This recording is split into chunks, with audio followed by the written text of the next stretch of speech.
Hello, everyone! Welcome to the Acceptable Podcast, a series of in-depth discussions with interesting people from a variety of creative and business backgrounds. My name is Dave Raposa. And my name is Dan Warren. Together we run the publishing company Acceptable Comics. Join us every other week as we bring on new guests to get their unique insights into their varying lives and livelihoods. This week we are sponsored by ourselves. You can visit acceptablecomics.com today for a free preview of our books, available for pre-order while supplies last. And visit our Twitch channel, twitch.tv/Steve Lichman, for more podcast commentary and streams. Today's guest is known as the co-creator of Super Meat Boy and creator Super Meat Boy Forever, as well as starring in the documentary film Indie Game the Movie. He is a programmer famous for refining what have been considered perfect platforming mechanics that feel so good, as well as being one of the first developers responsible for the birth and continued success of the 2D indie renaissance. Welcome, Tommy Refenes. Hey. Did I say your name Hello. right? It's Refenes. I think you said it right. Sure. I did not. He did not say it right. It's fine. No one does, and I'm used to it. So. Well, we're here now. This is a PSA to the whole world. It's Tommy Refenes. Refenes. Yeah, it's the whitest way possible to pronounce it. Like, there you go. Like, don't put any. A lot of people want to put a kind of like a Spanish flair on it, make it Refenes. Mm-hmm. It's not. It's just Refenes. You look really Spanish. Yeah, no, can't you tell? I'm actually Greek. Whoa. There you go. Which don't know what sort of gene pool fuckery happened. Spanakopita. Yeah. There you go. Yeah. Yeah, I'm the only person with blonde hair and blue eyes in my entire family, but I still look like my dad and my mom, so I don't know what happened. Well, there you go. I'm a freak, so yeah. Well, that's a good intro. Yeah. So you're fresh off PAX, right? You were just over this way for PAX East? Yeah, I was there for 5 days. It was fun. I enjoyed. How did that go? PAX. Did you see anything cool, or were you mostly handling your own booth? Oh, I had like 38 media appointments. Wow. So anything, and which is fine because I don't care. There's a lot of stuff you can do at a PAX, but I'm like 36, so I don't want to do any of them. I don't want to like wait in line to play Splatoon. Like, yeah, I see all this shit, and I'm like, I can just download Splatoon. I don't have to wait in line. it's a very good point. I literally have my Switch over here, and yeah, I don't like walk around. Like, all I wanted from this PAX was I wanted to go to the Bethesda booth and buy a bobblehead, but they didn't even have a booth, so I didn't even get the one thing I wanted. What are you gonna do so now? Sorry. I would just buy it online. There you go. Okay. Same difference. Yeah, same thing. Same as getting Splatoon. Yes, basically. Yeah. The internet's an amazing thing. Yeah, it's great. It's totally great and not terrible in any way whatsoever. Cool. Were you mostly just doing interviews with press people, or? Yeah. It was basically like, it was pretty much nonstop press and then lots of fans. Lots of people come up and lots of people are nervous to meet me, which I'm kind of proud of because I've always wanted to be a person that seems really intimidating to go up to and talk to. Sure. And I've somehow cultivated that, and that's who I am now. But no, had a lot of people come up and they always come up and they say hi. They recognize me. The funny thing though is they all recognize me, but they can never remember the name of the documentary I was in. Even though the name of the documentary is Indie Game the Movie, but they say that's why. Yeah, with every single time they'll go, "You were in that Indie Game movie." Right. You just said it. I'm like, yeah, you just missed the V, but yes, I was. But yeah, they come up, they say hi. It's nice. Lots of people thank me, which is odd. I don't like being thanked. They're like, I want to thank you. You showed me that making indie games is possible. I'm like, whoa. Oh yeah, that happens that happens in art too, because me and Dave both do concept art stuff, and there's Yeah, these two things that happen at conventions always, which I guess it sounds like happens to you too, where people that started doing art because they listened to stuff you did do the thank you thing of like, you showed me I could do this. And the other thing that happens is other people working in the same field come up and they go like, hey, we're gonna hang out, right? Because we do the same thing. We're instantly friends, right? We're all gonna go to this bar and all yeah, be friends because we all do the same thing, right? yeah, And there's this weird pressure of like, we have to be friends, don't we? We all paint orcs for a living. And I'm We like, do have I to be look like friends. an otaku to you? Yeah.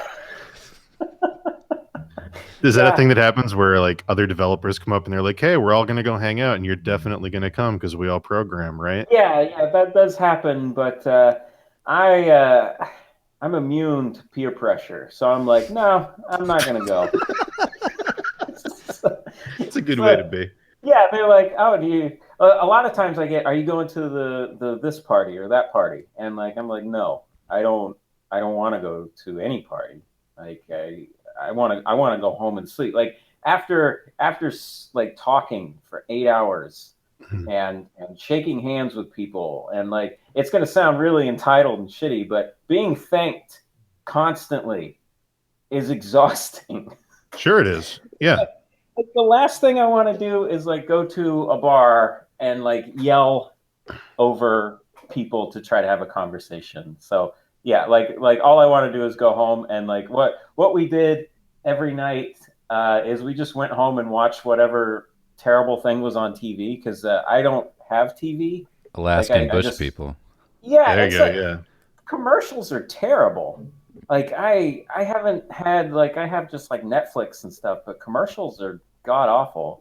You got to And catch up on Property Brothers. yeah, no, we did watch Yeah. some Property Brothers. Yeah, we yeah we started like watching some Property Brothers, and it's terrible. You got It's lost in like the lifeless twins.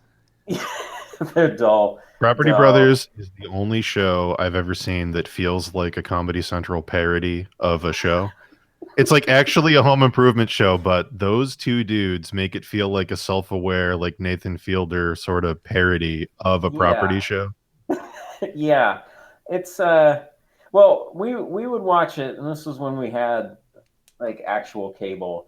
We watched it kind of when we were going through a renovation, and it was frustrating because I get the bills for the renovation, Mhm. and like I see the Property Brothers knock down an entire house and rebuild it for like 60 grand, and I'm like, this is stupid. Like this is not realistic in any way. You can't, like, we got like our kitchen remodeled, and it didn't cost anywhere near 60 grand. Like, they just, oh, it's so frustrating to they're just lying to everybody. Well, you didn't have And the brothers on the job. I mean, that's a no, I premium. You got to guess if pay I, that Property Brothers premium. yeah, if the Property Brothers would have been here, that would have, God, I don't even know. Like, if I saw one of them in real life, I don't know how I would act. Like, I think I'd be scared. You I would Because, probably, too. like yeah, the thing that you talk about like how people thank you, you'd be thanking him. yeah, I'd just be constantly thanking and going, thank You you know what for it is loving like me. I read this thing ages ago about how when psychopaths smile, their eyes don't smile with their mouth, and that's what it is with them. When they smile, their eyes don't smile, it's just their lips. And Oh I'm like, God, "Oh, no, that's so true. yeah, That they're that is dead, that is dead." really unsettling. Yeah, it's very creepy. Like you see their mouth move and into a smile and nothing else on their face changes and you're like, "Oh, it's a predator." Yeah, like, could you imagine, like, in between takes, they just don't move or talk. They just stare. Yeah. And then when the cameras come back on, they get that little bit of personality I back think they in them. stare into each other's eyes Yeah. every time the cameras turn off until the cameras turn back on. They stare at each other and they just hum. Yeah, they recharge each other with twin They power. both just look up at the sun to recharge Yeah, directly exactly. into their eyes. Could honestly do 2 hours on the Property Brothers. We could just keep talking about this. It's fascinating to me. The show, if I ever want to get enraged, the show I watch is Tiny House Hunters because like regular House Hunters is fine. Like they're always stupid, Yeah. but you realize those are always scripted because Of it's course. like they've already bought the house, they've already filmed everything. So the people going through the house is like, oh, I don't know, our thing wouldn't fit here. Our son might not like this. Like they're doing that on purpose. But the difference with Tiny House Hunters is every one of their choices is unrealistic and stupid. So, like, they're like, oh, I have the one I literally watched at breakfast this morning. It was a family of four. Like they have like a 5-year-old girl and like a 2-year-old boy, and they're like, we want to downsize. So they sold their like 1,800 square foot house to go into a 600 square foot apartment to see if they could downsize. And then they're like, yeah, this works. Let's do less than 300 square feet in the tiny house. And then they go to buy their tiny house and they're like, I want a bathtub. I want full size appliances. I need a separate office because it's hard to work with the kids around. They're like, I want my old house. Yeah, yeah, I want my old house. And like their budget was like 60 grand. And like they went over budget and they were bitching about going over budget at 73 grand. And they buy this tiny little shit house. And the lady, and it's so infuriating. The lady is like, the guy's like, oh, I want stairs because you can put like storage stuff under the stairs. And the lady's like, nah, we're just gonna accumulate junk if we do that. And then I shit you not, their move-in scene where they're like, there's the ding dong, and then it shows what they're doing afterward. Yeah. The dude is putting a fucking giant Tupperware thing up into the loft, and the lady's helping him, and he's like, "Oh, these are the Christmas decorations." I'm like, that's like 10% of your house is fucking Christmas decorations Yeah. at this point, Mhm. and you're bitching about stairs. Yeah, no, I want like a follow-up show to those where I just go to those houses and just fight the people. Yeah, definitely. I want to punch these people. I don't even care if I beat them up. I want to I want them to beat me up or I want to be beaten up. I just want some aggression. That would be a really cool show if it was like you just had a thing where your show after that was called The House Hunter. And you had on your ski mask and you just break. the tiny house hunter. We got to develop a Property Brothers video game where you help people build the houses, and then when the whole neighborhood's built, it switches into serial killer mode because you know how to get into all the houses. And then you, as the Property Brothers, stalk everybody. You have to find a way to take them all out. Yeah. You get the whole neighborhood, and then you flip the house. That's how they flip the houses. Is they kill and eat the people in the houses. It's like the Ninja Turtles arcade game in the beginning, where it's like choose your brother, and it's like one of the two Property Brothers, and they have different skills. Yeah, they're like sitting, arms crossed. Side. Yeah, Slash and blade. Yeah, it'd be great. Oh man, what I know we should probably get off of the house thing, but. I really want to keep talking about it, but I guess we have. I absolutely hate in those shows how they only have 3 options for the houses that they want. Yeah. I would just be like, "Oh, these are bye. I don't want any of this." 3 options. Those are great because they've already bought the house and they refilm everything. And the best ones though are the ones where they obviously pick the worst house because one of the 2 other houses that the producers picked for them to go through after they've already bought their house was way better than their other house. Yeah.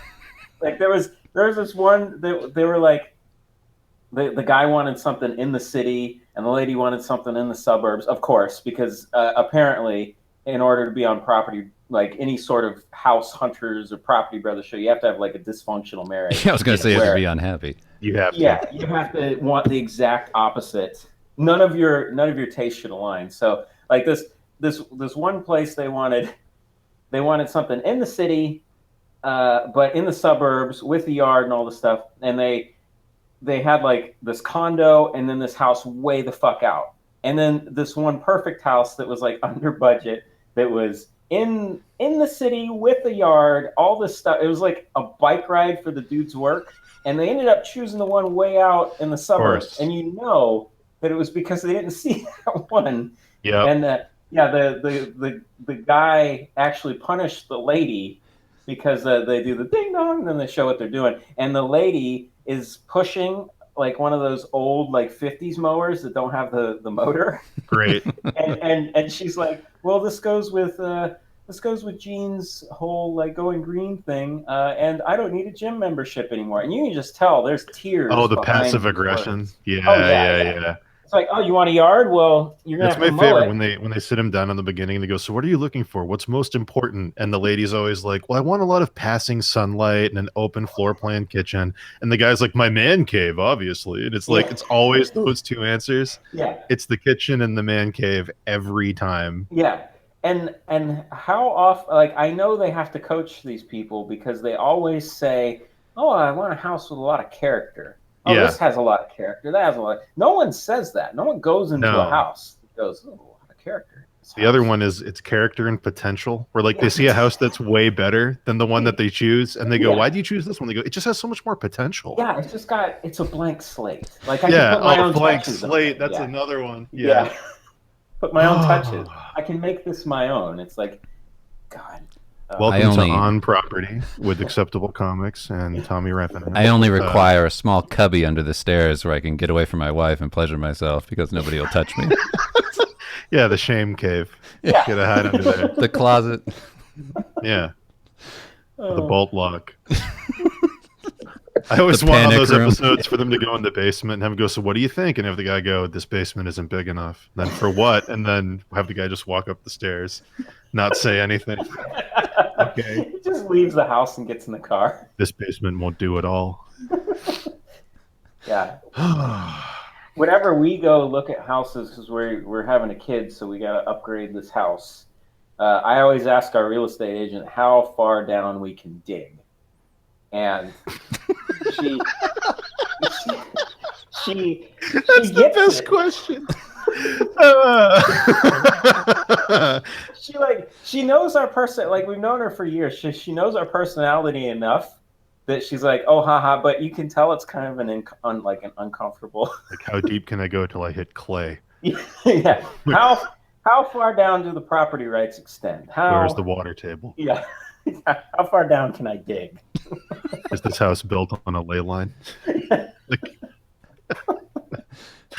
That's great. Yeah. Oh, we got to talk about dumb convention stuff again, I guess. Oh yeah. We'll come Yeah. back to the property stuff. We'll circle around it. Mhm. Well, I'm sure it'll come up again. let's talk about. Okay, so we were saying before, like me and Dan, we're freelance artists. We work from home. Mhm. We struggle Yeah. with the dark loneliness of the cave and like, your soul dying Right. Yeah. in like yeah. the depths of a deadline, Yeah. And in like Indie Game the movie, that was one of the things that I connected with the most was like that part of you going like kind of crazy Yeah, towards the right. end of everything. Yeah. How do you feel now? Like, what's it like being a programmer, balancing like, traveling? Is it like the way that you go from living in that world to being like public man, like you went to the convention now, but like, do you still have the same struggle? Do you like, what's that life like? Does socializing make you super tired because you're mostly introverted working on stuff? Yeah, like there's a weird thing with me because I can like switch it on, which I'm pretty lucky there because like when it comes showtime, like PAXs or whatever's, I can be like really personable and like talk to people like and I get really lucky. I don't lose my voice, so the entire like PAX I'm fine. Like mentally, after a PAX, like I go to the hotel where I don't want to talk to like anybody. Like Sure. when I come home, I don't want to do anything. But like in the movie, um, yeah, like the thing about the movie is that filmed right at the end of development, and right now I'm not at the end of development for forever. So development still feels like the beginning of Super Meat Boy development was just fun. Like it was just it didn't really feel like a job. It felt like I was doing like important stuff, but it didn't feel like daunting or crazy. Like the last 3 months of development were, and that's mainly what was shown in the film, was like bug fixes on top of like more bug fixes and like going through console certification and stuff like that. And like as the only programmer, that was all on my shoulders. So that was like super, super stressful. But yeah, I haven't gotten to that point yet with forever development. I'm sure once we get closer to launch, it'll be a little tougher, but I'm just going to hire people to do all the, it's called console bitch work, where like you honestly have to do stuff like if you're on Xbox Live and you are like saving a game to the cloud or something, and you reach behind your Xbox and you pull out your Ethernet cable and disconnect yourself from the internet. I, as a developer, have to pop up a window that says, "Hey, your internet connection's gone. Your save game might be fucked." Oh, weird. Yeah, Right. like even the stuff like, and that was like the super daunting, like the console bitch work. It's the thing where they think they will get at least 10 calls, like customer service calls, so they put it as a TCR, like a certification thing. The one that was really irritating was if you have a save game on a USB stick and you're saving the game and you pull the USB stick out in the middle of it saving, you have to pop up and say that it didn't save right.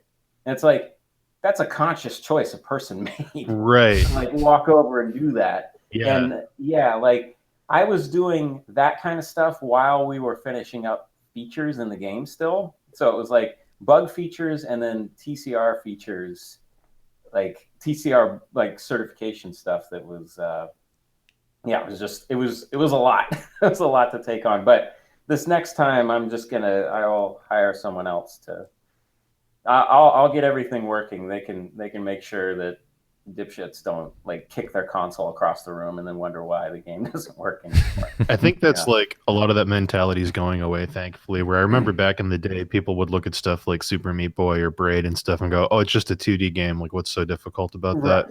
Yeah. But now people like get it, because I think more developers are streaming what they do, and like with Kickstarter, they're a lot more transparent about the whole process of things. And like, I think people get that when it's a small team, especially, like I think it was just the two of you, right? The first time around, just two of us. Yeah. that's crazy amount of work to do something like that between two people. It's just nuts.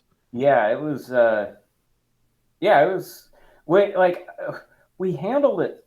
Like we actually did all of the development in 18 months. So we That's actually insane. did a shitload of stuff. Like this was from like blank C++ project to shipping the game was like, I think it was like 18 months. It was, I started it in January 2009 and we launched in October 2010.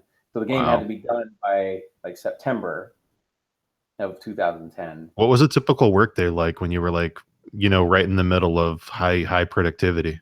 So those were like, there were two types of productivity. There was like, when we were just doing feature stuff before the last 3 months of development, it was just typical, like just jamming back and forth, like 10-hour days. But Sure. It didn't feel like a 10-hour day. It just felt like, oh, you get up, you work, it's good. The last 3 months for me were, because Microsoft had this like thing where you would log in and all of their testers would test, like, well, what it would be is they would test throughout the day, and then with my sleeping schedule, I would usually wake up like either super early or super late, depending on how you want to look at it. Mm-hmm. And I would go in and they would have like lists of bugs. It would be like, on an average day, it would be like 120 bugs that would range from anything like that stupid stuff with the Ethernet cords to, when you jump on this tile in this level, he like Meat Boy will vibrate or something. So I would get up on those days, I would work, I would fix almost everything that day. Like I would just power through. My parents would bring me food because I didn't have time to I didn't have time or money to worry about food. Yeah. And they lived like 20 or 30 minutes away, and they would just bring me like home cooked dinners every day. And it was like a lifesaver. It's the greatest thing. Yeah. And I would do that. Sometimes when they would come over, I would actually fall asleep on the ground waiting for them to heat up the food. And, I would eat, And then I would get right back to it, and then I would file all my bug changes. I had a shitty DSL connection, so it would take about 2 hours to upload the build. And then I would go to sleep, and then the next day I would have another like 120 bugs. Like I would fix all of them, and I would have like I'd fix 100 bugs and have 120 the next day, and that was like pretty solid for about 2 months of just like fever dream sleeping for like 4 hours, and like I had like during that time I would have this reoccurring dream that I would fail high school, like, and I would have it about 3 or 4 times a week, and it just had to be just due to stress, like he just yeah. The dream would always be the same, where it would be right before graduation, and I would be like, oh no, I didn't read anything. I didn't do anything for any of my classes. I'm going to fail English, and if I fail it, it was always English. And if I Sure. fail English, then I'm not going to be able to graduate high school. And I had the dream so often that I would wake up and I would have to go, okay, no, I didn't actually fail high school, because in the dreams I always failed. I'm Sure. like, I didn't fail because I did go to college for a little bit. I did flunk out of college, but and then I would be like, no, I remember there's a picture of me in my graduation cap. Okay, I didn't like it was a dream. It wasn't real, but I had them so often Right. that It's it a new became memory. That yeah, it alternate was like reality. yeah, I revisit that memory of failing high school more than I do of actually being in graduation. Like even That's a now when I stress. think Yeah, back, that's like a yeah, stress thing. Yeah. yeah, like even now thinking back, like the feelings of oh God, I didn't turn in, I haven't gone to any of the classes, because that's actually how I kind of failed out of college, because I just stopped going to classes, and I felt Sure. all this crazy guilt not going to classes, um, but I just hated it. I couldn't stand No, going. yeah, sure. So I didn't go, but I would always have this guilt of, oh, I have to do my calculus 3 homework or whatever, and I'm like, oh, well, I'm not going to. How good did it feel to just never go back to college? It like At first, at least. it was it felt like in the very beginning, like when I was like, I can't do this anymore. I'm just not going to do this. That felt freeing for a second, and then it Yeah. felt like just total failure. It was like, Sure.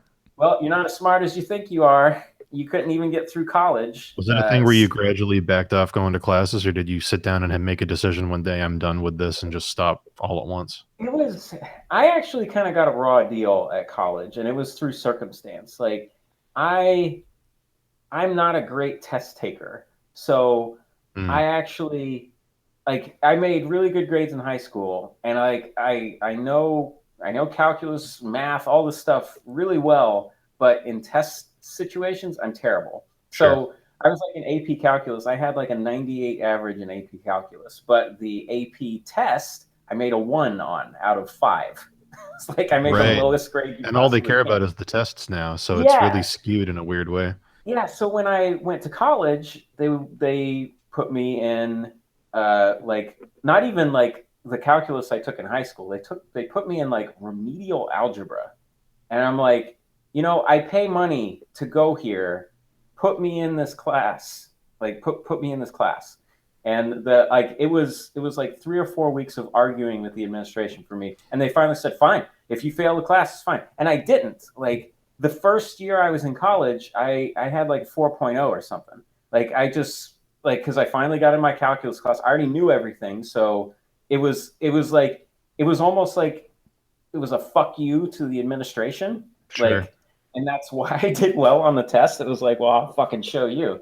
And but then the next semester, because that was the first semester, the next semester they did the same shit to me with physics.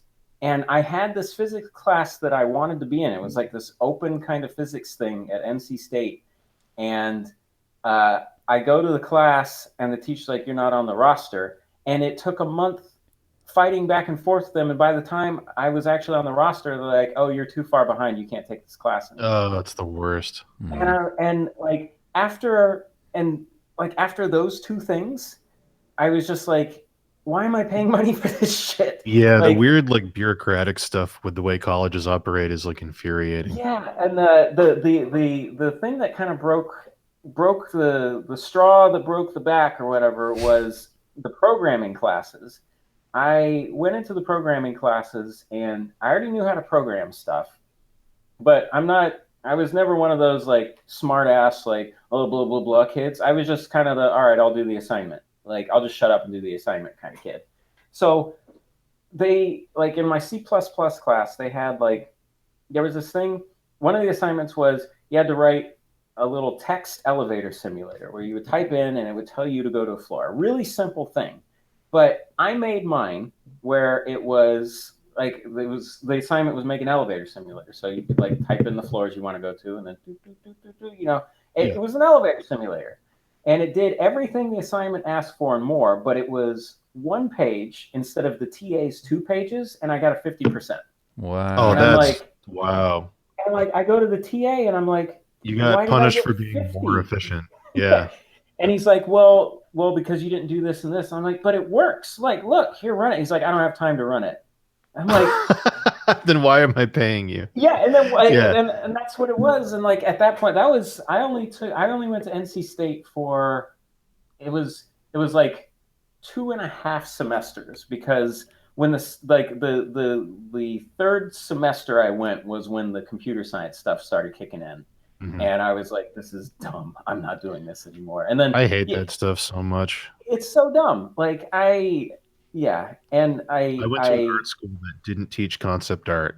And I was like, I really want to be a concept artist. And they flat out said, you can't. Those jobs don't exist. It's a myth. And I went, it can't be a myth because there's a whole website dedicated to it with thousands of people doing it. And then I went to this concept art workshop in Texas and met all these people working on all these games. And then I came back to the school with all these interviews I had done with them written down and all this proof. And I was like, hey, look, this thing exists. I want to do it. And they were like, no, it doesn't exist though.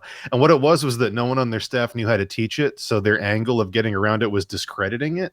And I was like, why am I here? Like, they were like, no, you can't. The concept art, no, there's no money in that. And now it's like, those are the best paying jobs. Like, what are you talking about?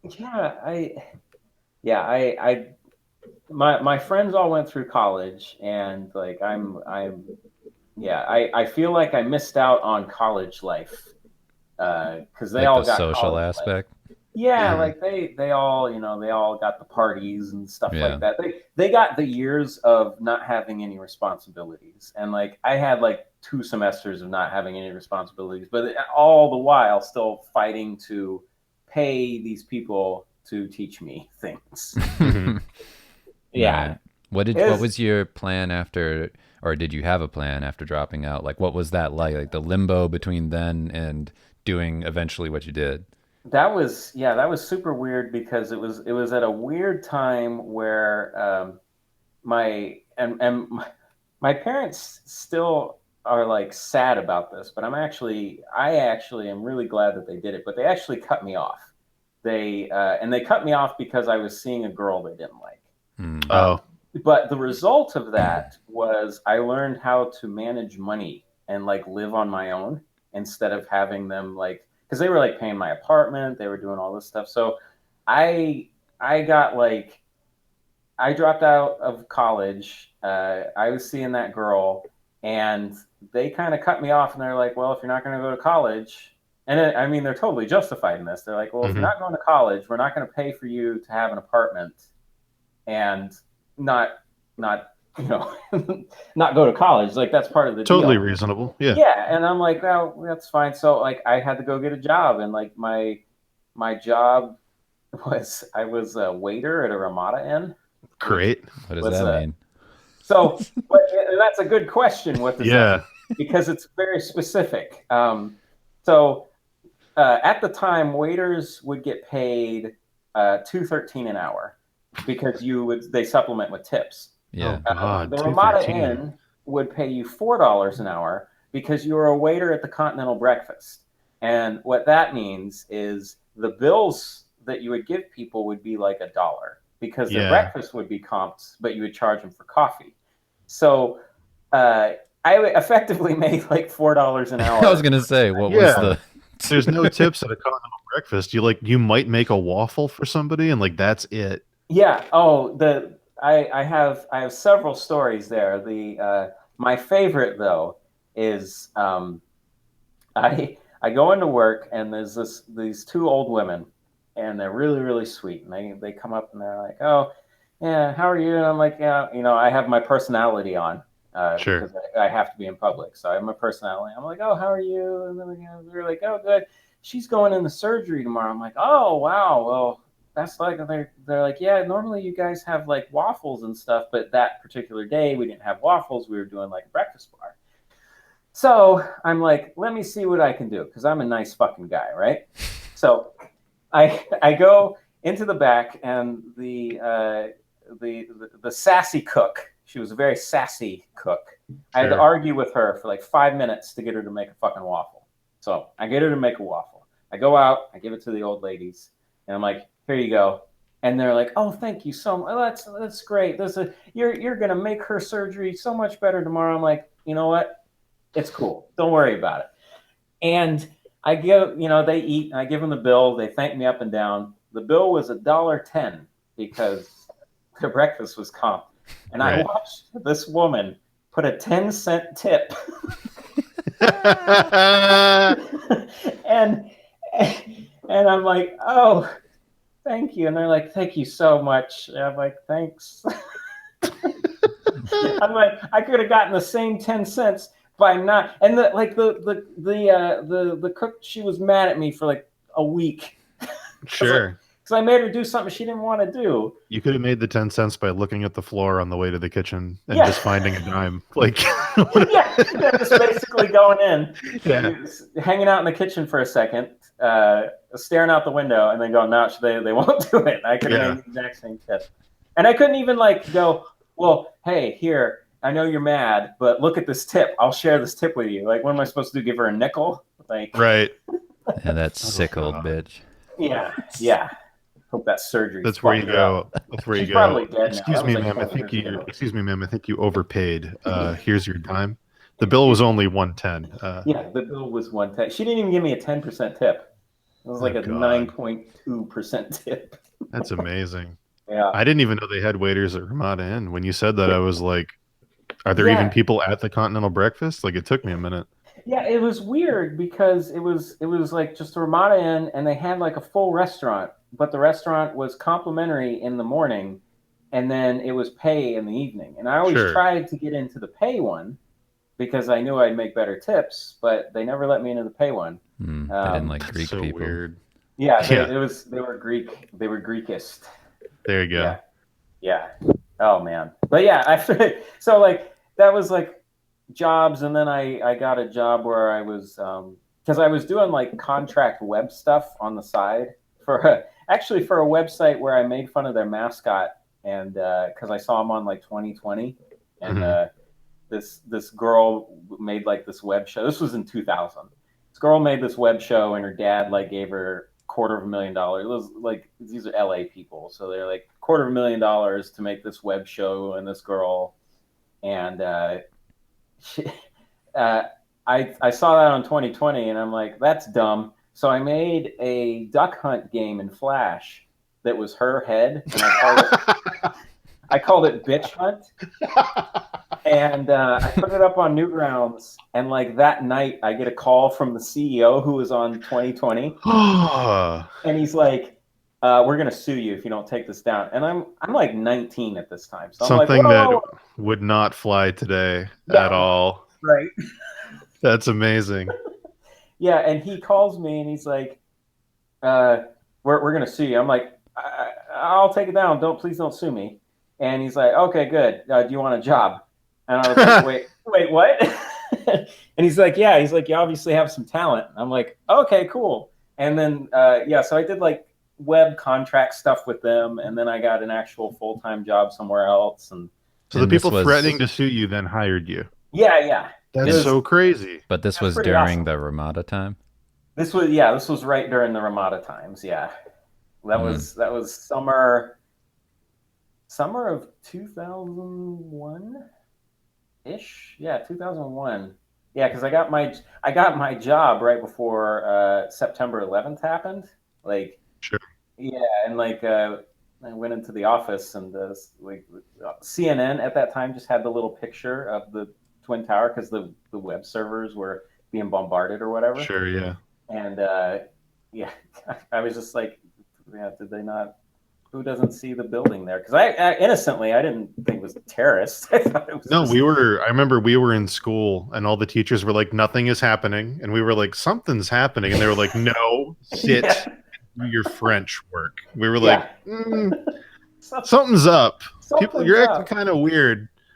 Yeah, yeah, but yeah, it was the plan after dropping out was make money somehow. So Sure. How did and that lead to, like, did that job, getting that from doing the Newgrounds thing, did yeah, that lead that to you wanting to do more game stuff, or were you already doing that? kind of like the realization that I could make games didn't come until I was about like 26. Hmm. Because it always seemed like this far off thing, like this unattainable thing. Because like I had jobs. My first actual real job after Ramada Inn and after the site was called Goosehead. So after Goosehead, after Ramada Inn, um, my first real job was like just web development stuff, and I had messed with that because like during the Newgrounds years, I had my own website, and I had an AIM hit list where, yeah, oh man, I was too influenced by Fight Club and The Matrix, if you Oh, will, aim. because I would go into these AOL chat rooms and I would just pick fights with people, Yeah. and then I would put them on my website. And I would put their conversations on my website and encourage people to pick fights with them, because that's what you do when you're an angsty like 20-year-old. Doxing before doxing. Yeah, yeah, Yeah. exactly. Yeah. The thing I did do that I did this more in college was I would coordinate everybody in the dorm to go into these chat rooms like because AOL had like these family chat rooms and stuff. I Yeah. remember that. Yeah. And I would coordinate people to go in and pose as like adults and like gain the trust of the people in the chat room over like weeks. And then one day we would just all turn on them. Coordinated Turn on attack. them how? What did you do? Oh, we would just start just saying fucked up shit to them. We would say, like one guy was like talking about his whole thing was how his wife was pregnant and how he's never seen her more beautiful. And Hmm. then the pivot, if you will, was he's like, I can't stand her anymore. I think I'm gonna kill her. Like, and then we just throw these people off. And then what we would do, because it was a, you know, uh, we would have one or two people that wouldn't turn, and those people would get invited to the new chat room, and then then we would all filter into the new chat room, Trojan horse. Yeah. and this Hmm. would just constantly until we just got bored of it. Um, yeah, but yeah, like I had a website. I made like little web things, and never. I always tried to make games on Newgrounds, but I ended up just Yeah. making animations more than anything. Like I don't know why. Like the games were unattainable, and yeah, that first job was like web development stuff with like real estate databases, which sounds really boring, but I really liked it. And then I had a different job after that that was like database administration for schools kind of Mhm. thing, which also sounds boring, but I really liked it. And then after that, that was like a friend of mine was working at a company in Amsterdam, and he's like, they need an engine programmer. They need I think it was a network programmer is what they needed. And I'm Hmm. like, I can probably figure that out. So I interviewed for the job and I got the job. And then I get out there and I work, and I just learned a whole bunch of stuff about video games there. And then that's when it started to be like, because the company was a really shitty company and they were really abusive, like the horror story kind where it's like, um, we were working to meet a deadline for them, and a lot of us were sleeping in the office. And I went to the bosses and I'm like, hey, you guys have a real morale problem. Like people are just upset. Like this is not a healthy work environment. And they literally said to me, they're like, well, we feel that too because you guys didn't thank us for bringing in the beds. And it's like, Oh, that's rich. I yeah, love that. and I was like, what? That's great. What do you mean? What a Like, fuck you. yeah, like it was full of all sorts of gems like that. Like I was one of the ones that would just. I've always been the type to just work until it gets done. So like I would stay until 2 or 3 in the morning, like a lot of the time. Sometimes I would sleep there. Sometimes I would just catch like the last train, which would be like at 11 to get back to my house. But most of the time I wouldn't come in at 10 a.m. because I had always stayed late. And one day my boss came up to me and he's like, you do know that work starts at 10. And I look at him and I'm already like pissed off. Like this was like kind of right before I was quitting. I look at him and I go, well, when does it fucking end? Like, because I'm here way after everybody else. You're gone at fucking 6. So when does the work end for me? Can I come in when I need to now? And he just walked away. So like, yeah. But like around that time, I realized, well, if these assholes that don't have any talent can actually do this on their own, and they were doing stuff. They were like a subcontractor, and they were trying to make their own video game. But like their subcontracts were for places like Volition and Epic, and like they did stuff for Gears of War. And I'm like, these guys are assholes, and they don't have any talent, and they're able to get these industry connections, and like they're working on their own game and all this stuff. I'm like, if these guys can do it, I'm pretty sure I can do it.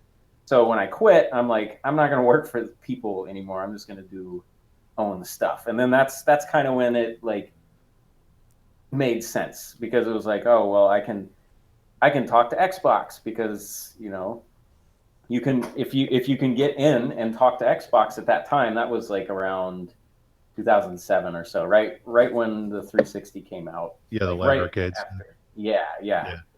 It was like, if you can talk to them and you can sell them on your game, then you can make something work. And like, because like even then the idea of Steam wasn't really there. Like Steam existed, but I don't think anything was sold on Steam that wasn't Valve until like 2008 or 9. So how did that process work back then? Did you just go to Microsoft with like a nebulous idea of like, I want to make a platformer, or did you actually go in and be like, it's going to be a ball of meat? There's going to be saws everywhere. Like so, how specific do you get when you pitch to them? The first game I wanted to do was with me and the designer from that the one company I worked at, and we were doing a liquid simulator game where you would control these things of goo and you would try to envelop these other things. And the game looked really cool because it was like this crazy multi-threaded physics thing where it had all these liquid physics, like way before liquid physics was the thing. Mm-hmm. And yeah, the how I got into that was when I was at that one company, I had been talking to people at Xbox, because like I had Xbox dev kits, and I was making a game for 360, be it through another company, and I talked to them. And I'm like, hey, I'm going to make this game. And like, they weren't really interested in it, but it was at a time when they were kind of just building up Xbox Live. So they were like, they would kind of talk to anybody. And I had already had experience with like 360 and stuff. So it was a little safer for them to talk to me, because like I already knew what I was talking about, and I knew exactly what I was getting into. But yeah, like I went to a partner day, it was called, in here in Seattle. And I met with like what was going to be our account manager, and just showed him the game, and he kind of liked it. But it was at that time when they would kind of accept anything that ran on the platform. Like, they weren't really like, yeah. Right. But we never finished that game. And then I met up with Edmund, and Edmund had made Meat Boy on Newgrounds with John, and Microsoft wanted to work with him, and he didn't have anybody that knew anything about Xbox, like nothing about any consoles, anything like that. Right. And initially we were just going to do WiiWare. So it was on like, he needed a programmer. He needed someone to take it from like there's limited scope of Flash games, but then putting something out on like a console is a totally different animal, and that's where kind of I came in, where it was like, well, I can do this and I can figure it out. So yeah, they wanted to work with us on what was going to be Gish 2, but that fell through, and then we kind of were like, well, Edmund and I are working on this Meat Boy game. Can we just put that on 360? And at first, it was really funny. At first, they were like, no, we don't want this. But I actually had a PlayStation 3 dev kit at the same time, and I made a PlayStation 3 build in a weekend, and I sent it over to Sony, and I told the Microsoft people, I'm like, well, if you guys say no, Sony has their build right now, and they're interested in it. Leveraging it. That's Yes, great. and it fucking worked, and I was That's so awesome. surprised. That's a great idea. Yeah, And then that's fantastic. yeah, because like after we said that, they were like, no, yeah, we definitely want to work with you. Now I don't know if that's what caused it, but I know it they had to wanted be. to work to it. But like I think it was like, well, we might as well. Yeah, that 'Cause- couldn't hurt, Yeah. adding some fire to it. And the funny thing was, Sony actually never played the build. Like No. internally, I think Sony was still like, that was around the time of like everyday shooter and everything. And like a weird thing about Sony is people get promoted constantly. And Mhm. I don't think it's like that anymore, but I went through like 4 account managers in like a year because like they would get promoted or they would leave the company. So it was kind of like chaos a little bit. So they never actually played it. And then several years later, they're like, oh man, we would have loved to have this on PlayStation 3. And I'm like, I sent you guys a build. And Yeah. they're like, no. I'm like, yeah, look. And they're like, God damn it. It seems like everything pretty much company wide during the PS3, especially the early part of it, was really like, I don't think they understood how big the PS2 was going to be, and then they didn't really know what to do, and everything kind of went chaotic. Yeah, like they grew, and then they're way better now. They're actually, Yeah. I feel, out of all of the console people, like Switch is getting there because like Nintendo, my wife used to work at Nintendo, so I have a unique insight into like how Nintendo works inside. That's cool. Mm. And yeah, I don't. They're kind of like they're they're like, oh, we have something everybody wants to work on, and then they're like, okay, everybody come back over here now. I feel like they just sat down and had a meeting back when that famous meeting Iwata had, one of his last meetings, where he was like, they had all the shareholders come in, and he was like, we're gonna fix this Wii U situation. And I feel like in that meeting, he just said, what if we just do what everyone wants us to do? Yeah. Finally. Yeah, and And they were everybody was like, like, oh, right, okay. Yeah, what if we just do that? What if we make a console and in the first 2 years we have a Smash, a Mario Kart, a Zelda, a Mario? Let's just do that. yeah, let's just do that instead of hey, this time, guys, let's not call it like something stupid like Wii U Yeah. Plus. Right. Like, let's give it a new fucking name. Right. It was really funny. My wife, she worked at Nintendo during the Wii U stuff, and a lot of people in Nintendo didn't realize that the Wii U wasn't a Wii add-on. A lot of people Wow. didn't, especially like people buying it for their kids thought it was a peripheral. Yeah, like, and I mean, it's not like the high ups didn't know because, of course, they knew, but Yeah. like some of the lower level employees were like, "Wait, that's not a oh." Like, That's so exact same crazy. thing that all the consumers did because it was like so confusing. It's like, That's like saying, what, you thought Blade 2 was going to have Wesley Snipes in it with vampires? Right. It doesn't. It's totally different. How did you Yeah. confuse it? yeah, How could you possibly confuse the two? Yeah, that's really It's too stupid. bad. I really liked my Wii U until I realized it was a sinking ship. And then I was like, Yeah. oh, man. I like Smash Brothers on it, but that was it. Yeah, but it had that Fisher Price vibe. It Yeah, did. it It just did. felt, It was a baby tablet. yeah, it was. It's true. The baby tablet.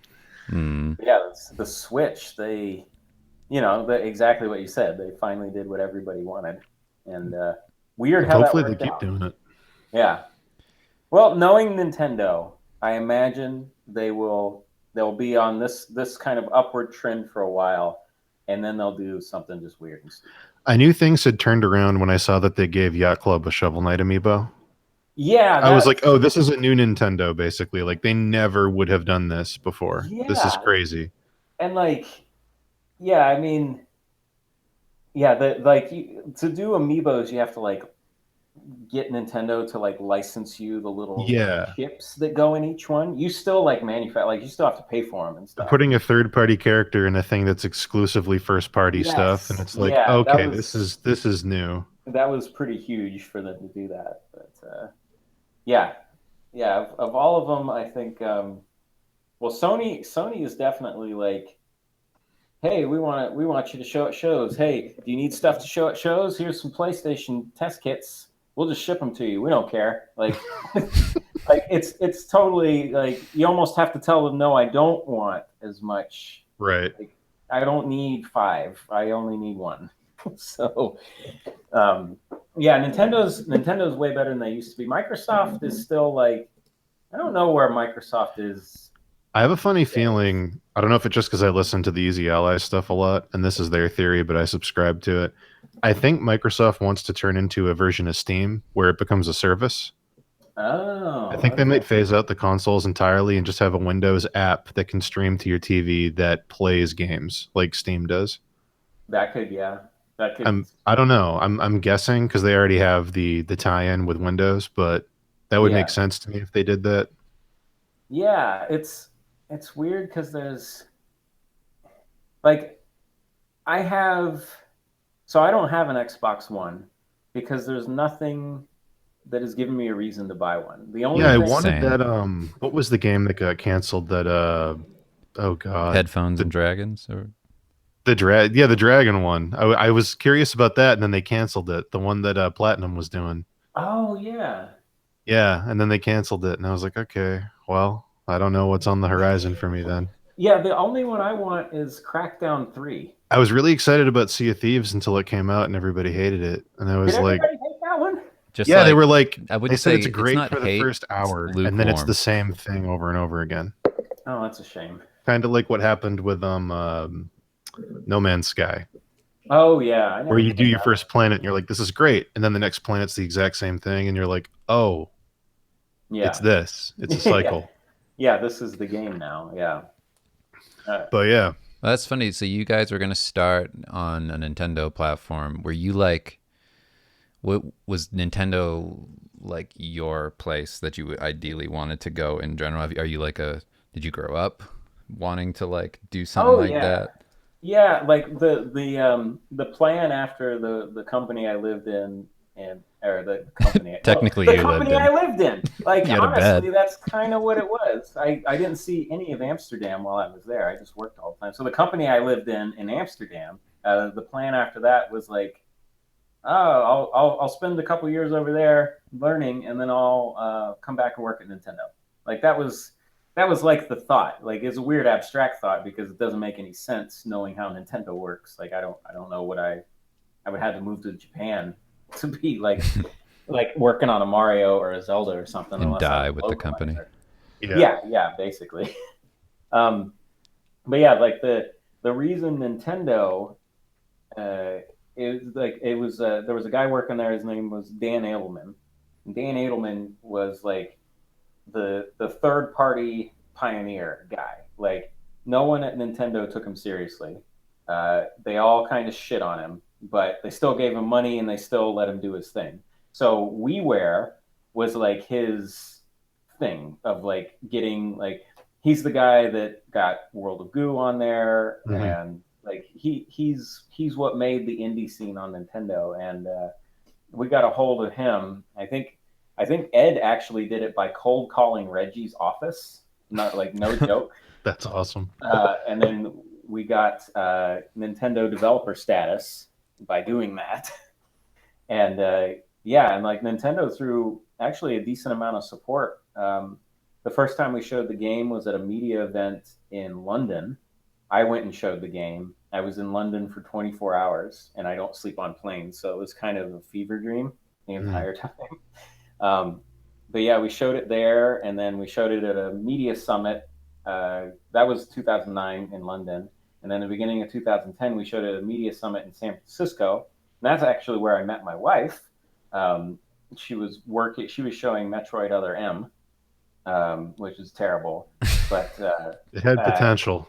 yeah, it had potential. It had some cool mechanics that just the story went south so fast. Like, to speak on Metroid Other M for a moment. Sure, let's How do get you derailed.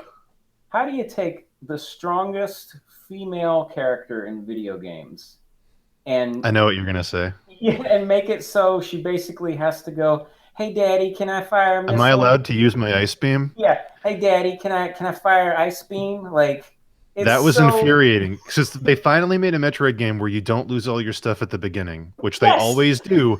But the workaround is that you have to get permission from this dude to use it now. So it's like, what the fuck? yeah, So it's like Ridley's attacking her. She's going to die. And she's like, can I use my missiles? Can I use my missiles? And he's like, okay, you can finally use them because I don't yeah, trust you. It's like, what like, I don't, the thumbs down meme. I don't know. Like, what are yeah. you doing? Like, Oh my god, that was it sucked. yeah, There's some cool mechanics and like the way they translated Super Metroid stuff into yeah. 3D was really cool. When I saw the intro movie, because that was Yeah. part of the demo, I'm like, oh my god, this is going to be awesome. Because I went into it not going to talk to who would be my wife. I went Mhm. into it because I like Metroid, and I saw that intro movie, and I was like, oh, this is going to be great. And then the first, hey, can I please use missiles, please?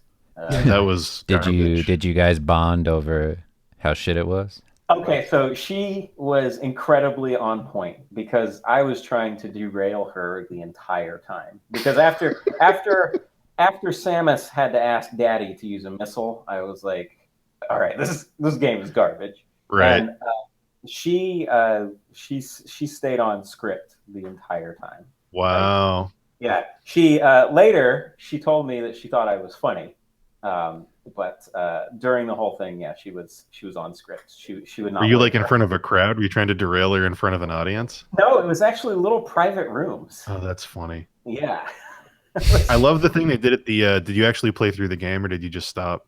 I played through the demo mainly because I was like just talking to her and I didn't want to be rude. They do this thing at the end that's like to me it's obvious what it was. I'm guessing this is what happened. Where you get to the end of the game and they go, "Well, that kind of sucked." And then they go, "Let's throw in a Super Metroid boss in 3D." And they put like Fantoon at the end, and you're like, "That's pretty cool." But this game sucked. Like they're trying to leave like a good taste in your mouth at the very end, and I'm like, Yeah, I don't know. yeah. I don't know about this. God, yeah. We actually have Metroid Other M on our mantle because it's how we met, but it Well, is yeah, sealed. It special will never place. be played because we might have a divorce Oh, if that's our cool. marriage is built on Then you can Metroid give each Other. other the thumbs down, and Yeah, it'll be great. It's It'll all tie special. together. It's special to somebody. yeah. I don't know who, Just And but you then that guys. guy, oh my god, I forgot about the tie-ins. That guy's name was Adam, the guy who gives her permission, and then like that's the name of her AI. uh, Cause she's like in memory of Adam, my commander. And yeah, it's like, oh, what are you doing? yeah, She was so cool. What are you doing? yeah. Why did? Yeah, Just give me Chozo and have her shoot him. I don't know. Just yeah. Yeah. something with that. It's not hard to make a good Metroid game. No. There But shouldn't be other people. It's about isolation. What are you doing? speaking of Metroid, what did you grow up with? What were like the games that I mean, like obviously with like Super Meat Boy, it's like a lot of like the Mario, Oh yeah, but like yeah, with other games like Super Metroid, whatever. Like I know you grew up in like you were a kid in the '80s, right? Or like yeah. Like 80s and 90s. Yeah, yeah. I had well, we had an NES, and that was of course like your Punch Outs and your you know all those Mega Mans. I particularly love Mega Mans. Sure. And we got Super Nintendo and Link to the Past, and of course Super Metroid. One of my all-time favorite Super Nintendo games is Secret of Evermore Great mm, game. because I never played Secret of Mana. Mhm. Uh, so when I go back and try to play Secret of Mana, I just wish it was Secret of Evermore, and I think everybody else in the world, Is it opposite? yeah, yeah, this is the exact opposite. So yeah, I had those, and then Yeah, it was mainly like Pilot Wings, F-Zero. I Hmm. loved both of those. Um, I'm disappointed there hasn't been an F-Zero game in like 15 years. Yeah, the last one was so awesome too. That was weird when they put out, what did they call it? Fast Racing X or something? And I'm Yeah. like, just make it F-Zero. What are you doing? Yeah. Like Fast Racing is a great IP name. I love that name because it's Yeah. so on the It's like nose. Kick Punch or whatever. Yeah, it's Yeah. Punch People 3, the fighting game. It's Yeah. like, yeah, great. I love the name, but like just make an F-Zero game. Like I used to live in this shitty loft apartment with a huge ceilings, like just shitty factory apartment. And I had this projector that we would play games on. So the games were like movie screen size. Uh-huh. And we had F-Zero GX for GameCube, and we'd lay down on beanbags and play it, and you'd get sick because seeing it that big at the speeds that it would go at, you'd like get vertigo. It was Oh just yeah. it was gross, but like it just blows my mind they haven't brought it back because it's so good. Yeah, it's like yeah, they even brought back Pilot Wings for Yeah. 3DS, but no F-Zero, and that's yeah. Nobody GX. was asking for Pilot Wings. They just brought it Yeah, back. nobody. No. Yeah, that was like a curveball. You're like, oh, there's a new 3DS. That's weird. What games are on it? Wait, Pilot Wings? Seriously? I wonder if it's just like they get in this weird box sometimes specific to Nintendo where like they don't want to release a new thing unless it innovates in some way. Like Yeah, that's what happened with that new Star Fox game where they were like, we can't just make a Star Fox game. It has to be innovative somehow, and like that backfired. yeah. I Like, I I wonder if actually they just don't forgot want to about make that. another racing game. Like maybe they just want to find a good gimmick to put on it. I actually wonder if internally it's like, well, we have Mario Kart. We don't want to cannibalize It Mario could Kart be. sales. Yeah, it's a Yeah, good point. because even though I feel both can exist, because you know Mario Kart is all about everybody has fun, They put and F-Zero tracks in Mario Kart. yeah, which Yeah. yeah, I guess that's their like, see, we still are cool. It's like, no, you're not. Captain Like, Falcons and Smash, that's enough, right? yeah, that's Um, yeah, they're all there, sort of. They also haven't made an Advance Wars in a long time, and no, I'd there's a like Mm. lot to of see stuff that they some haven't more. done. Yeah, I want them. The next thing they're gonna do is a super HD beautiful version of like Burger Time. It's gonna be what they bring Yeah. back. Balloon fight. Yeah, it's gonna be open world like Balloon Breath of fight the HD. Wild. Yeah. You get to put together burgers. I'm like they said I think yesterday in a meeting that the next Pokemon game is going to be fully 8th gen and it's going to have all new mechanics. And I was like, "Oh, are they like actually going to are they going to keep doing the thing everyone's been asking them to do forever?" That's so weird. If they keep that trend up, they're going to make all the money in the world. Yeah, really. That'll be interesting. So when you're working on Meat Boy, because it sounds like your parents kind of did a boomerang thing where they were really supportive, then they dipped out, and then when you were doing Super Meat Boy, they started bringing you home cooked meals and coming by and seeing you sleeping on the floor and stuff. Like, did you ever have to do that awkward thing where they're like, "So what is this exactly?" And you're like, "Well, he's a ball of meat. There's a fetus doctor. There's a like, did And you they're have like, to like, this is did gonna they be No, understand huge. what was going that's on, or did you have to like, did they just have to kind of take it on faith? no, like that's the thing. Like that dip out was uh, very quick. Sure. It was like, you're going to be seeing this girl. You're not going to college. Figure out money on your own. Like, and then I did, and like, everything was fine. Um, I have the I'm very fortunate that I have like the most understanding parents ever. Like Cool.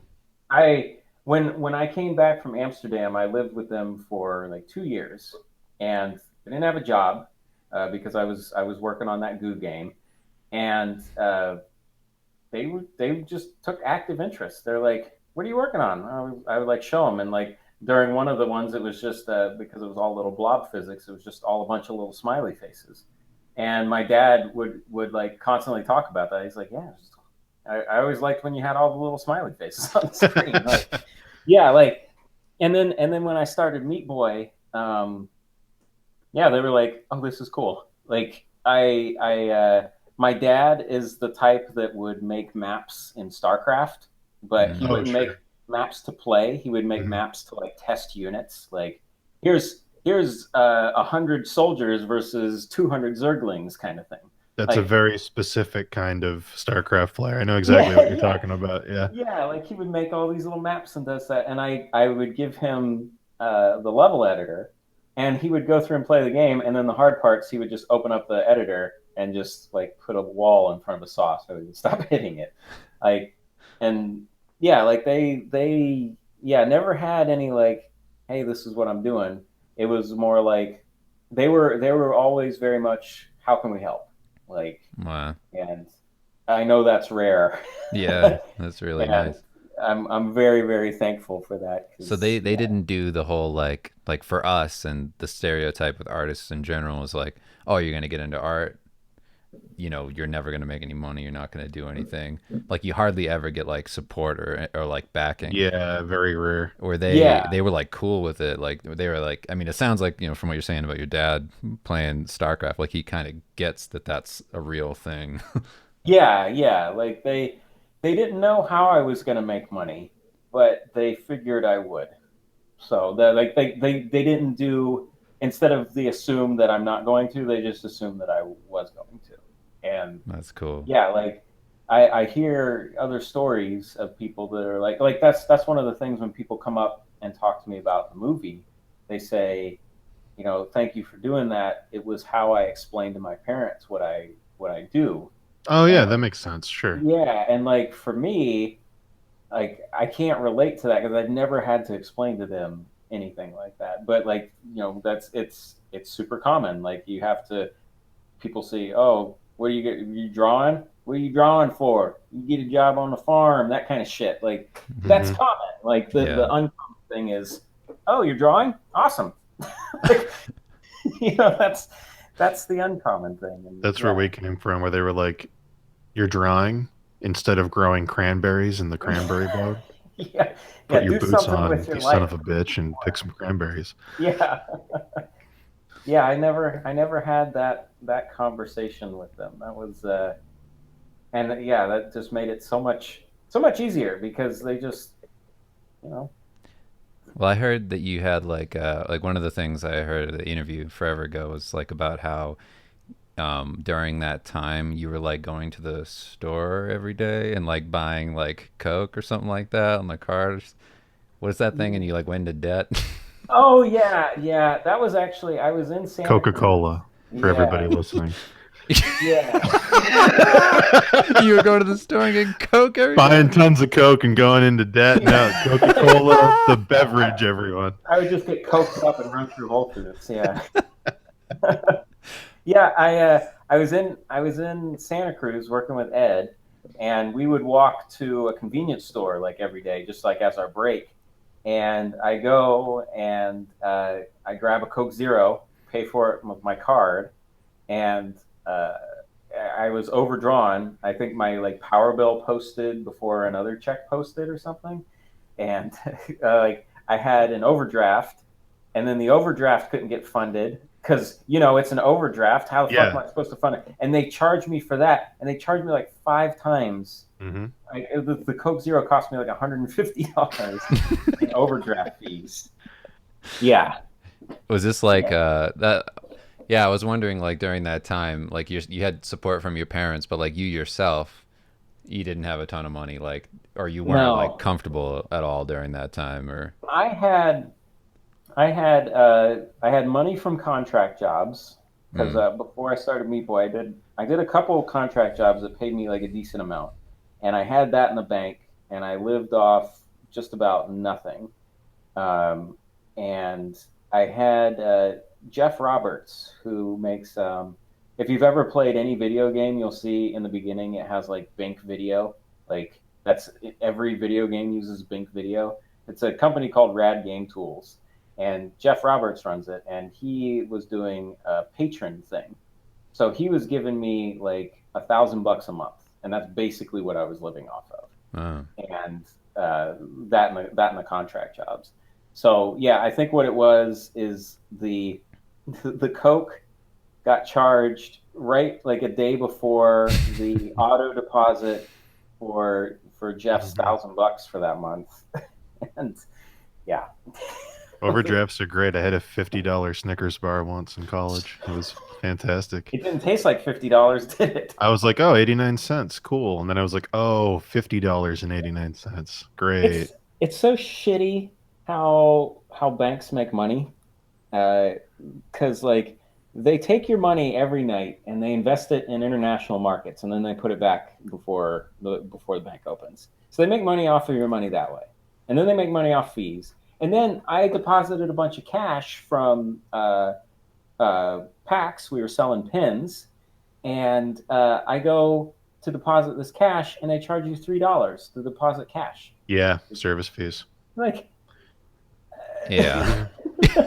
Yeah, it's hmm stupid. They like find a if they way. didn't make money anywhere else, I could see it. But they make so much goddamn money off of your money. Well, that was the thing at like I think it was at New York Comic Con last time I went. The ATM fee was like $6.50. And I was Jesus like, are you Christ. kidding me? Like this is so egregious, but like I have to do it because I'm Yeah. stuck in the Javits Center and I'm not leaving. So like this is insane. Yeah, you have no choice in banks. I mean, I guess you can credit union, but True. yeah, Do Everybody you invest in Bitcoin. for they're you now, like do you ever look back? Like I know for us, like we've finally gotten to a place where like relatively comfortable in like what we Mhm. do. Like I assume that's how you are now, but like back Yeah, then, like do you ever look back at that, like the kind of like you were saying how fast you got like Super Meat Boy done, like all yeah, that development, everything. Do you look back at that as like a plus to having the struggle of like you, like I know for me personally, like that drive that it gives you back then, like like it was so hard, needed to eat, needed to do something. You have like that initial fire to like get things done, and like yeah, you're more productive, and like I don't know, like do you feel that way? yeah. I still have the crazy drive to get stuff done. Like that hasn't gone away. Um, there was a long time after the game came out that I guess I can preface it with like while I was working on Meat Boy, even though I was like alone, like I didn't have girlfriends. I was living in North Carolina. Didn't really have any friends near me. Like it was very isolated.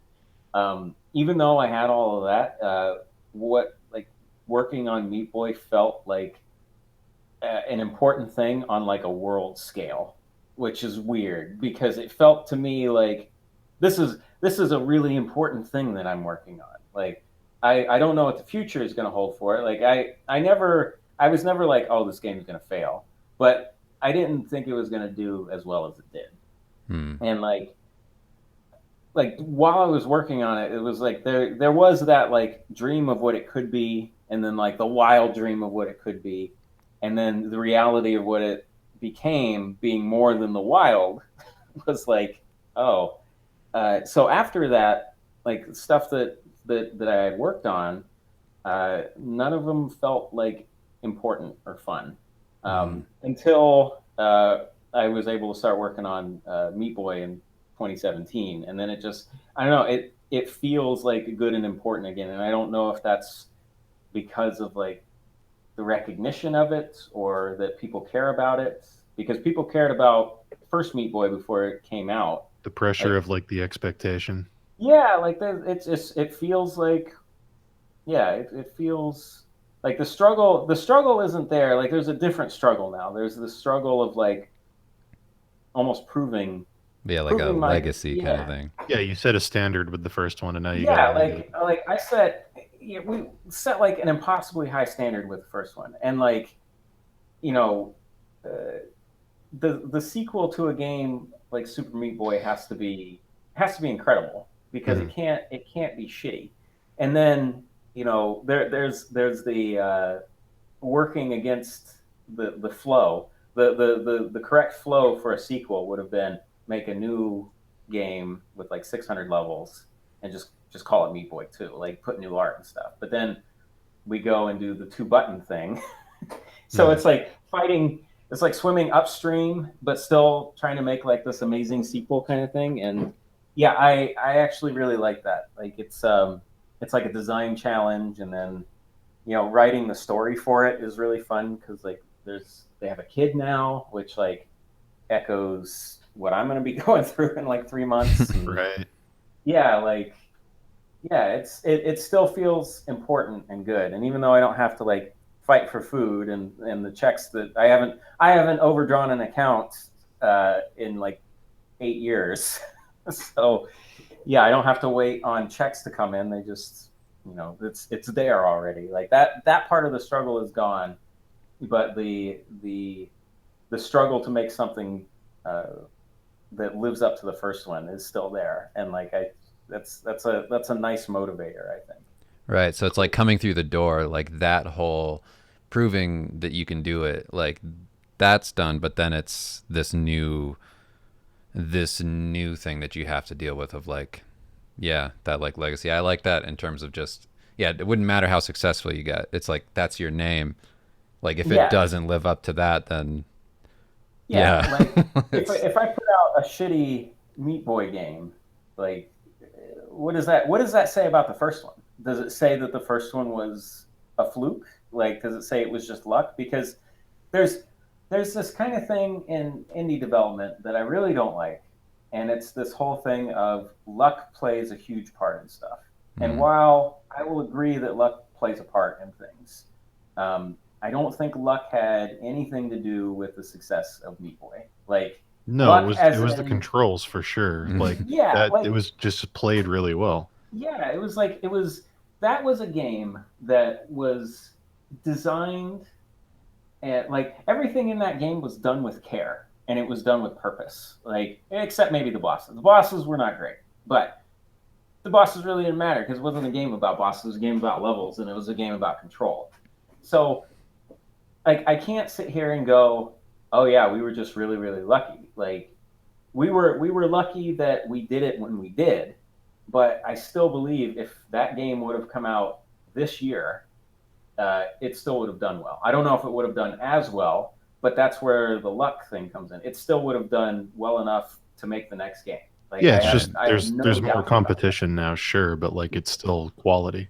And there was a lot that we did while we were making it too. We did every single interview that we could. We did every podcast. I mean, we were in. I have a stack, like an entire like Tupperware container, like the idiot that was putting his fucking Christmas decorations in the tiny house. It was like I have that filled with magazines that have Meat Boy in it.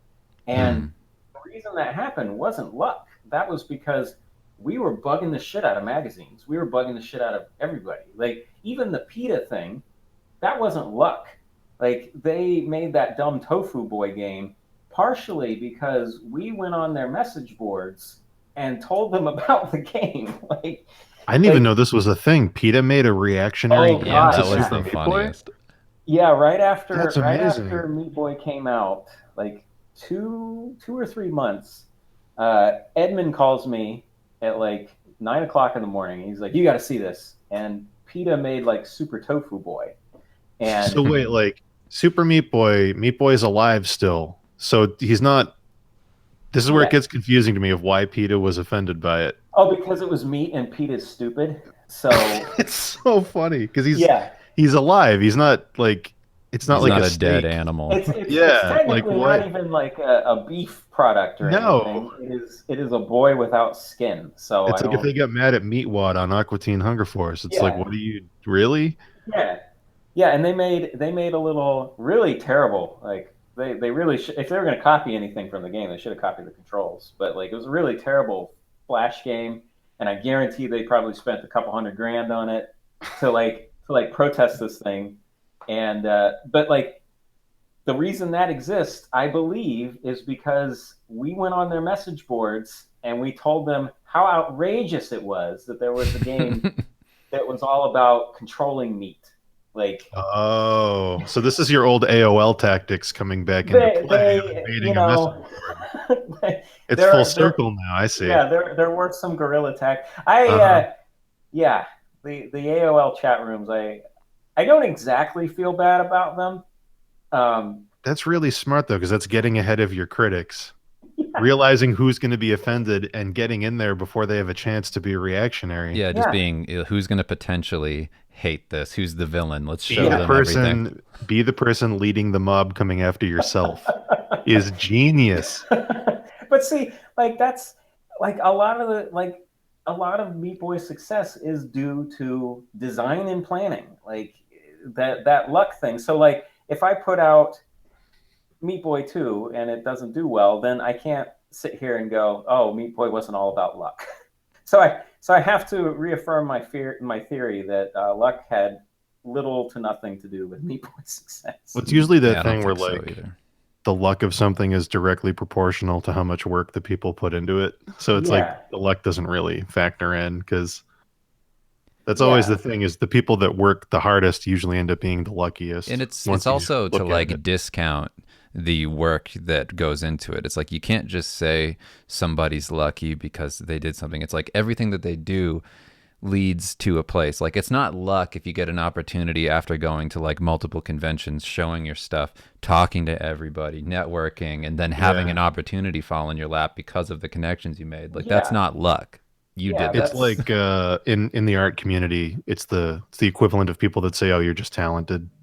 yeah, Where like it's like, that's "No, I worked pretty hard." Like, yeah, like that's yeah, like the thing I think about lately a lot is Cuphead and mm, how Cuphead is like if anybody were to say Cuphead was a result of luck, they're dumb. Like that might be the one thing on Xbox I'd buy an Xbox for, actually, yeah, now that you but mention see, it. but like that there are like 20 gigabytes of animation frames Hmm. in that game. Like I think I read something. It was like 13,000 some frames of animation in the Perfectly entire game. executed to match that style Yes, too. It is dead on. yeah, and it's like that's why that game sold 2 million copies in a month. Yeah, Hmm. it Like was always going to. yeah, and like yes, Microsoft put a whole bunch of money behind it in marketing. I mean, that's obvious, but But they also put tons of money in marketing behind things that bomb. yes, So that's yeah, not the X factor yeah, because it isn't that was a booster shot, but that was right. not the thing that carried them to that. The thing that carried them to that was their dedication and their yeah, like they mortgaged their house. Like you're not supposed to mortgage their house, but they took a risk and they took a calculated That's the risk to do it. Ghostbusters tactic. Yeah, yeah. They pulled the Ghostbusters. Right. You'll owe $96,000 in Everyone has 19 mortgages these days or whatever the yeah, Egon line is. yeah, The yeah. interest alone comes to 1,500,000. But yeah, I see that a lot in indie games, and yes, the competition is more than it ever has been, and that's an unfortunate thing. But that doesn't mean that it's impossible, and that doesn't mean that you have to get lucky. It just means that you have to work differently. Like Hmm. I go to shows, I pay for Facebook advertisements, I do interviews, I do everything I can to get the name out there because that's like half the battle. Half the Hmm. battle is people knowing that the game exists. And then if they know the game exists and it keeps their attention and you can keep their attention until they can actually give you money, then you're going to be fine. Like but a lot of the indie games come out and they still have the 2008 thinking of oh, if you just put it on Xbox Live, it'll be fine. Like, Right. no, Well, that does the not work. the only time luck factors in is Drake going to play my game on Twitch? Yes, yeah, Right. yeah, yeah, and Yeah. like that could be the only like luck factor right now would be if like PewDiePie thinks he can make a compelling video out of your game. Like that would be like the only luck factor now. But even that, I don't even know how like if that translates to sales because all of PewDiePie's audience are like 8 year olds. It's hit and miss. I know people personally who he's played some of their games and it translates to lots of sales, and I know other people where it didn't move the needle at all. Yeah, it's all dependent Yeah. on the game. Like it's very much dependent on the game and the hustle that you do when you're trying to put it out there for people. Right. Yeah, it's an interesting time in the old indie games. So So your next release right now is Super Meat Boy forever? Yeah. I mean, I don't know. You don't have a date for it yet, right? Or do you? We're thinking this year. We're gonna keep saying this year until it's not this year. Sure. Till it We're stops going through being this year. we've been going through the same thing with our most recent book. Yeah. Yeah. It's it's when it's done. Like I'm not gonna rush it out. No, You know, come. it's gonna be harder when kids are around. Right. Yeah, When that's when gonna child. throw. Are you trying to like beat that finish line? Are you trying to Oh, like I get wish most of I it done could. before that happens? Yeah, I wish I could do that, but that kid is popping out in July, and there's no way this game is Have you done like in July. prioritized the work in a way where it's like I really don't want to do this stuff when the kid's here, so I'm going to do all this now, and then I'll do this stuff later because it's easier to manage? Yeah, not yet. I was actually thinking of uh, doing that like this week, like looking at what is left and like what would be the easiest. Like what I'm doing now is I'm getting all the mechanics ready for Kyle to make the levels, like all the mechanics throughout the entire game, because Cool. that'll be a good like 3 or 4 months of him and Lala just decorating stuff. Just, yeah, making levels and decorating stuff, and that doesn't really have anything to do with me, but that's like a huge. I mean, that basically is the game, the actual levels and everything. So yeah, while they're doing that, I'll be doing bosses, which I'm lucky I don't need a lot of sleep. So I imagine I'll just be wearing the kid in front of me, like one of those little I don't know what they're called, but the kid sits in front of you on your chest and they're facing outward, Potato or sack. Yes. whatever. But that's I'll hold the kid and do that.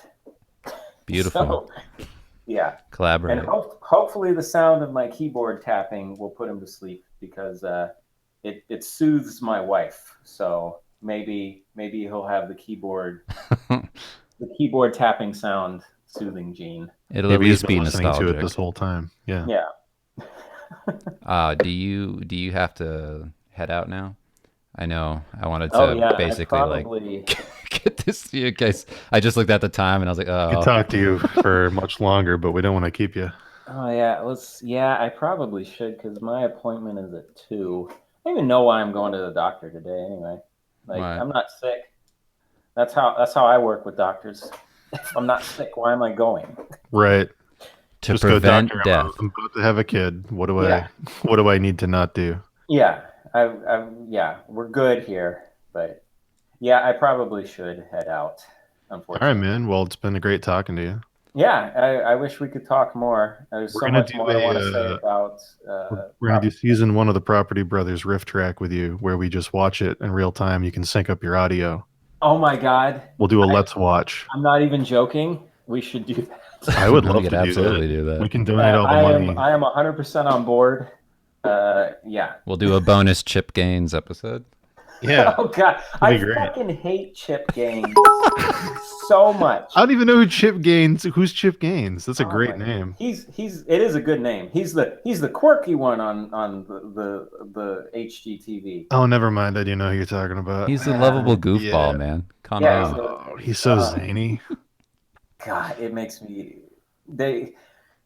We see the commercials with Chip Gaines, and in every one of them, he always does this yoo-hoo! And it's every ounce of strength not to just throw something. Chip at the TV Gaines and yell. sounds like the guy who sells me a gym membership.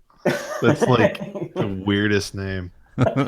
Chip Gaines here. There's a lot in common with what you're going through in the Property Brothers right now. It's like Yeah. every house you flip has to be as good as the last one, or what do you Basically, or the Property Brothers will devour each other. Yeah. Was that last house just luck, or are we actually the Property Are Brothers? we actually good at Property Brothers? This is what we do. This is what we play for. What if Yeah. they psych each other up before the cameras go on, staring Yeah. at you? This is what we do. This is what we do. We flip flip the fuck out of these houses. Fuck. We flip houses. They're gonna love it. They're gonna love it. They're gonna love it. Go, go, go.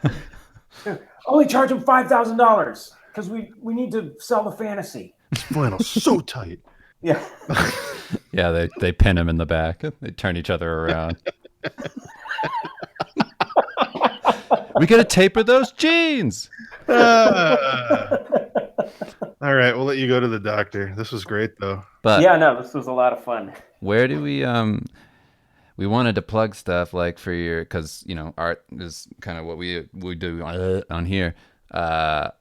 Where's your comic at? I went onto your Twitter again and I clicked on the link and it was gone.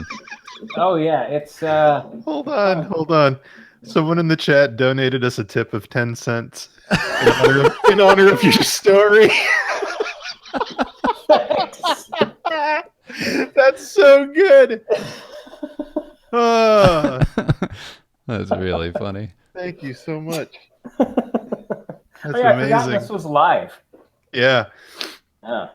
Oh boy, Thanks for the 10 cents. that's so funny. It's beautiful.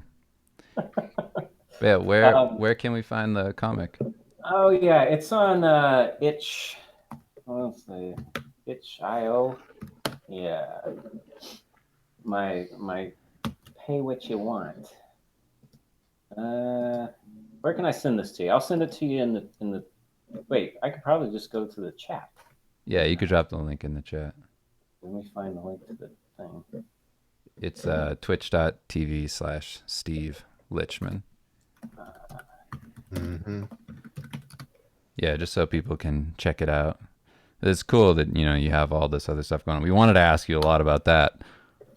Oh yeah, I have lots to say about that. That's like my hobby. Right. I really like making those. Yeah, we can bring it back on sometime if you want. Talk about that stuff. We'd love to have you back.